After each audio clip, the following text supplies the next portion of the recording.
Jag har sett på bio. Hej. Nu Jag har klart bion. Ja, den var sådär. Ja.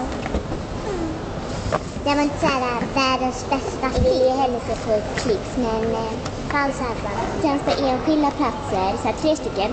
Typ en här och en här, tror jag. Ja, vi vill inte sitta så här separat. Utan vi vill sitta tillsammans.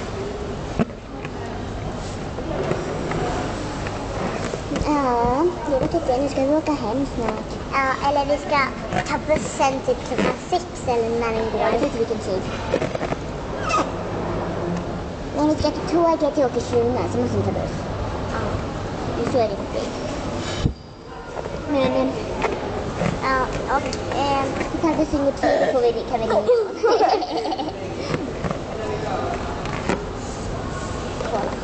Alltså ifall bussen går lite sent kan vi bara ringa någon och fråga om de kan hämta oss.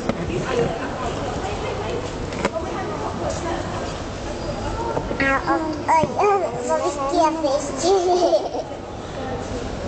Jävla töntar vi är.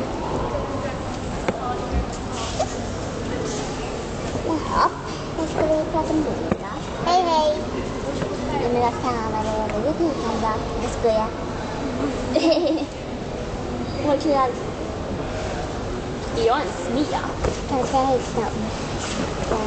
Nej, det gör vi inte. Ska vi smaka? Du drog upp en hel film. Ja. Nu drog upp en hel.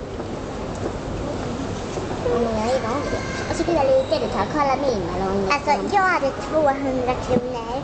Jag har bara köpt lunch och så. Och jag har 82 kronor kvar för att jag har köpt massor med hel. Och jag liksom, jag hade med mig 49,50 kronor mer än det här. Och nu har jag mindre än det här. För att jag köpte mycket helio. Fast det var för att du hade så här 10%. Ja, det var det. Oj! Släpp ner ballongen. Jag släpper den nu. Nej, ska jag. Ja, vad ska vi nu berätta? Men ja, men alltså vi skulle inte rekommendera filmen. Den var inte så bra var den inte. Alltså rekommendera. Alltså jag är rapig. Alltså rapa. Ursäkta att jag är ofräsch. Men Men alltså